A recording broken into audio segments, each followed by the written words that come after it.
Si bien para el desarrollo de la noción de forclusión, Lacan parte de su lectura de Freud y en especial de lo que Freud denominaba Verwerfung, sería impreciso aseverar, como se hace con cierta frecuencia, que la forclusión es la forma en que Lacan traduce la Verwerfung de Freud. Para acercarnos a un abordaje de lo que aquel debe al desarrollo de este, considero pertinente hacer un breve recorrido de los desarrollos freudianos de la Verwerfung, sin limitarnos a la aparición de este término en particular, sino más bien tratando de hacer un cercado que no excluya otros términos como el de Verleugnung e incluso el de Verdrängung, para delimitar lo que podríamos conjeturar que Freud no consiguió formular por completo a nivel conceptual, pero que su sistema teórico le orillaba a producir como mecanismo característico, mas no exclusivo de la psicosis. La forma en que Freud aborda el historial clínico del hombre de los lobos lo lleva a identificar un modo específico en el que éste enfrenta la castración, que el autor denomina Verwerfung. Freud arma el texto a partir de la reconstrucción de la historia infantil de la neurosis del paciente, en la cual relata un episodio de cuando éste tenía 4 años y que cobrará una importancia especial debido a los efectos que pueden deducirse de la forma en que el paciente construye la diferencia sexual. Cito a Freud. Le arrimaron el discernimiento de la diferencia entre los sexos y del papel sexual de la mujer. Se comportó entonces como suelen hacerlo los niños a quienes se da un esclarecimiento indeseado, sexual o de otra clase. Desestimó lo nuevo, en nuestro caso por motivos derivados de la angustia de castración, y se atuvo a lo antiguo. Fin de la cita. Eso antiguo era la concepción anal del coito, que Freud llamaba teoría de la cloaca, y que se había configurado en el hombre de los lobos como una fantasía. Es decir, que era la escena primaria del coito de los padres. A este modo de desestimar lo nuevo y atenerse a lo antiguo, Freud lo distingue de la represión. Lo cito. Una represión o Verdrängung es algo diverso de una desestimación Verwerfung. Fin de la cita. Un poco más adelante, Freud sigue desarrollando la Verwerfung como un mecanismo distinto de la represión. Permítanme hacer una cita un poco extensa. Nos ha devenido notoria la inicial toma de posición de nuestro paciente frente al problema de la castración. La desestimó y se atuvo al punto de vista del comercio por el ano. Cuando dije que la desestimó, el significado más inmediato de esta expresión es que no quiso saber nada de ella siguiendo el sentido de la represión. Con ello, en verdad, no se había pronunciado ningún juicio respecto de su existencia, ni siquiera podía seguir siéndolo en los años de su neurosis infantil. Después se encuentran buenas pruebas de que él había reconocido la castración como un hecho. Se había comportado también en este punto como era característico de su naturaleza, lo cual, por otra parte, nos dificulta muchísimo tanto la exposición como la empatía. Primero, se había revuelto y luego cedió, pero una reacción no había cancelado la otra. Al final, subsistieron en él, lado a lado, dos corrientes opuestas, una de las cuales abominaba de la castración, mientras que la otra estaba pronto a aceptarla y consolarse con la feminidad como sustituto.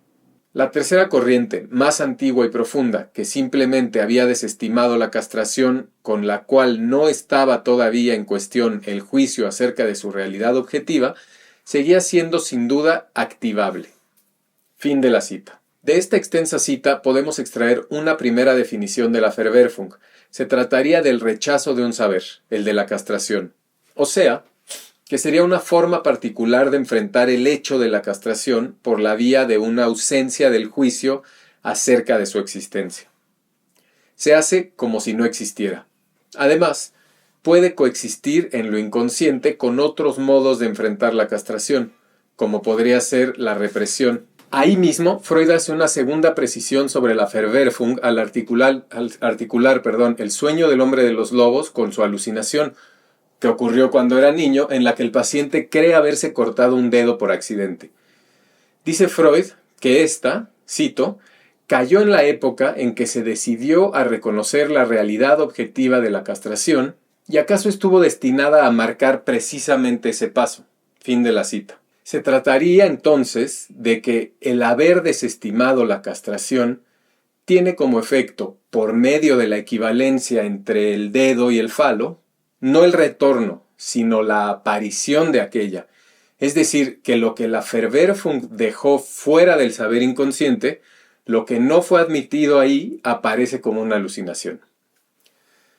Algunas páginas más adelante, Freud mismo vuelve a distinguir la Verwerfung de la represión a partir del sueño de los lobos, y lo cito otra vez. Del análisis del sueño angustioso, inferimos que la represión subsiguió al conocimiento de la castración. Lo nuevo es desestimado porque su aceptación costaría el pene. Fin de la cita. Desde sus inicios, la defensa es una de las formas centrales en las que Freud arma su sistema teórico. Esto determina, de hecho, la manera en que comprende el síntoma, como consecuencia del tipo de defensa que entraría en acción ante una representación inconciliable. Y esto lo lleva al establecimiento de la concepción de las neuropsicosis de defensa como neurosis adquiridas a partir de la defensa del yo ante representaciones psíquicas inconciliables en las que distingue el mecanismo conversivo para la histeria, el divorcio entre la representación y el afecto y el falso enlace del afecto con una representación sustitutiva para la neurosis obsesiva, y lo que nos toca acá, la Verwerfung para la psicosis alucinatoria. En los tres casos, la defensa motiva un olvido que, cito, no se logró, sino que llevó a diversas reacciones patológicas que provocaron una histeria o una representación obsesiva o una psicosis alucinatoria. Fin de la cita. Si bien aclara Freud que en un mismo paciente pueden presentarse diferentes modalidades de la defensa de manera simultánea, identifica la Verwerfung como algo característico de la psicosis. Cito, existe una modalidad defensiva mucho más enérgica y exitosa que consiste en que el yo desestima, verwerfen, la representación insoportable junto con su afecto y se comporta como si la representación nunca hubiera comparecido. Solo que en el momento en que se ha conseguido esto, la persona se encuentra en una psicosis que no admite otra clasificación que confusión alucinatoria. Fin de la cita. Se hace patente, por lo tanto, que ya aquí para Freud, la Verwerfung como mecanismo de defensa desecha o se deshace tanto de la representación inconciliable como de su afecto. Y esto tiene como consecuencia el surgimiento de la psicosis. Esto nos permitiría aproximarnos a lo que desarrolla en el caso del hombre de los lobos, donde dice que sobre la castración el paciente no quería saber nada. Haciendo un breve recorrido por las formas en que Freud conceptualiza la psicosis, podemos encontrar varias referencias en las que se desarrolla lo que hemos expuesto hasta ahora. Voy a leer otra cita un poco larga. La etiología común para el estallido de una psiconeurosis o de una psicosis sigue siendo la frustración. El no cumplimiento de uno de aquellos deseos de la infancia, eternamente indómitos, que tan profundas raíces tienen en nuestra organización comandada filogenéticamente. Esta frustración siempre es, en su último fundamento, una frustración externa. En el caso individual, puede partir de aquella instancia interna dentro del superyo que ha asumido la subrogación del reclamo de la realidad. Ahora bien, el efecto patógeno depende de lo que haga el yo en semejante tensión conflictiva. Si permanece fiel a su vasallaje hacia el mundo exterior y procura sujetar al ello, o si es avasallado por el ello y así se deja arrancar de la realidad. Fin de la cita. Por lo tanto, si lo que hace la Verwerfung es deshacerse tanto de la representación insoportable como de su afecto, la consecuencia es que se deshace también de la realidad. Y esto es lo que determina la diferencia entre neurosis y psicosis en el marco teórico freudiano. Sin embargo, más adelante, Freud agrega una rectificación a este abordaje. Cito. Hace poco tiempo indiqué como uno de los rasgos diferenciales entre neurosis y psicosis que en la primera el yo, en vasallaje a la realidad, sofoca un fragmento del ello, entre paréntesis, vida pulsional, mientras que en la psicosis ese mismo yo, al servicio del ello, se retira de un fragmento de la realidad. Por lo tanto, lo decisivo para la neurosis sería la hiperpotencia del influjo objetivo, y para la psicosis, la hiperpotencia del ello.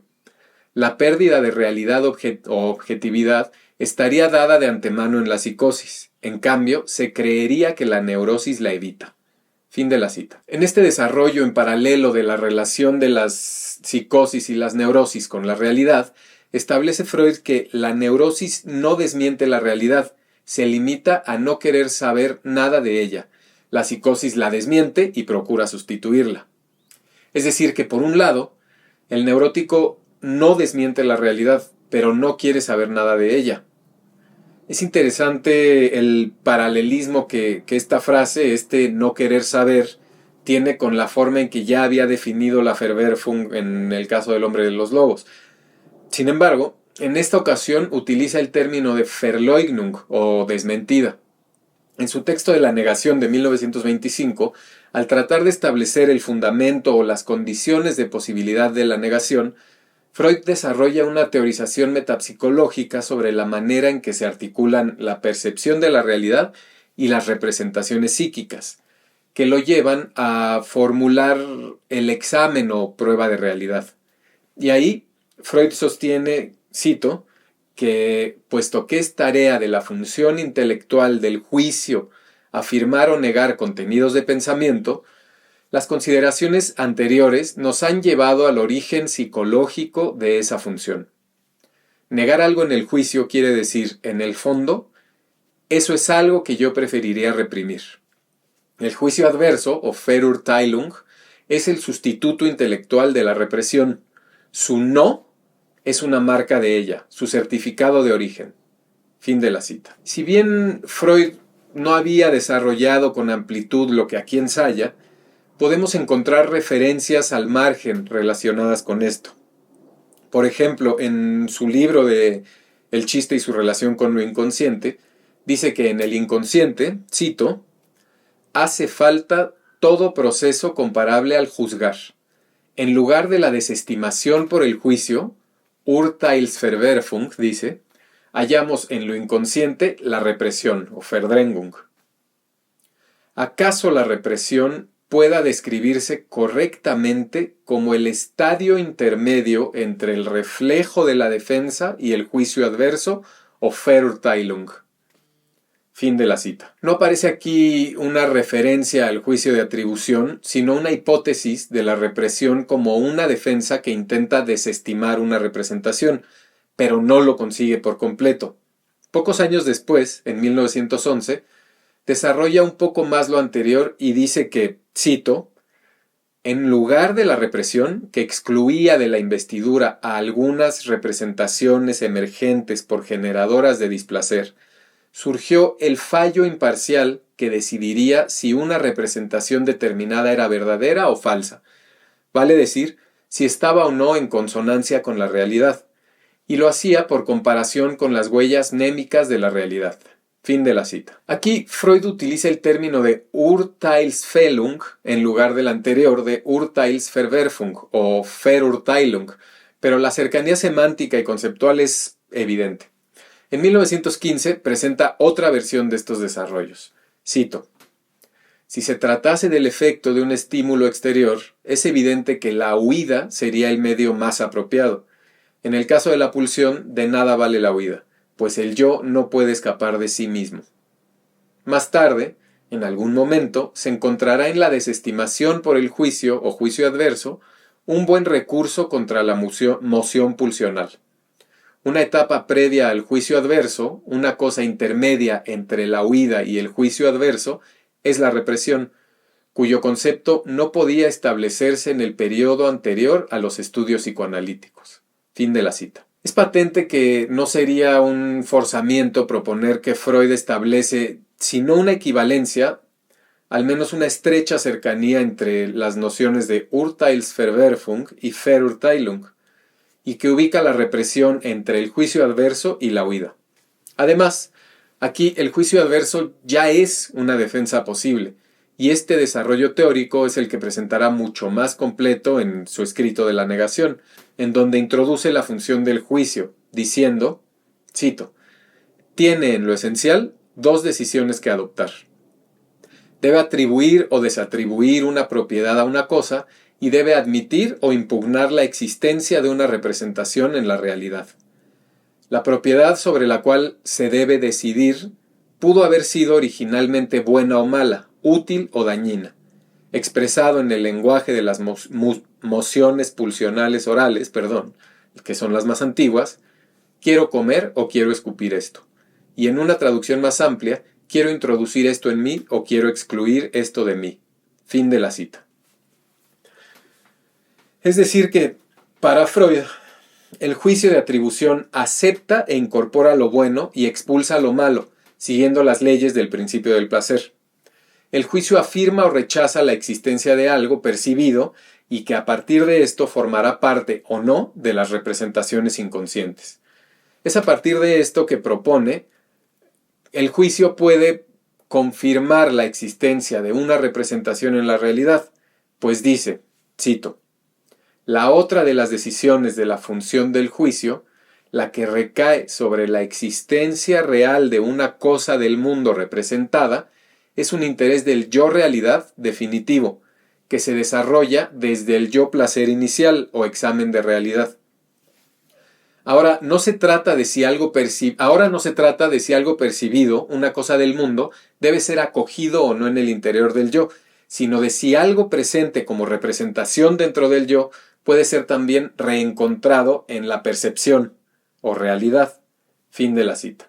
Podemos concluir a partir de esto que para Freud la percepción antecede a la representación, pero solo como condición previa que permitirá que el yo pueda reencontrar la representación por medio de la percepción. Pareciera entonces que cae en un argumento circular en el que primero habrá de inscribirse en lo inconsciente una percepción en el modo de representación que, mediante el juicio, podrá reencontrarse a su vez en la realidad. Es decir que, como condición de posibilidad de la defensa, es necesario que una representación se haya inscrito en lo inconsciente. Para que se pueda desestimar una representación, esta tendrá que haberse inscrito ya en el psiquismo. Freud lo explica así, cito, el juzgar es ulterior al desarrollo, acorde a fines de la inclusión dentro del yo o a la expulsión de él, que originariamente se rigieron por el principio de placer.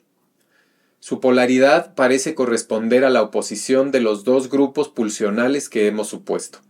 La afirmación, como sustituto de la unión, pertenece a Eros, y la negación, sucesora de la expulsión, a la pulsión de destrucción. Fin de la cita.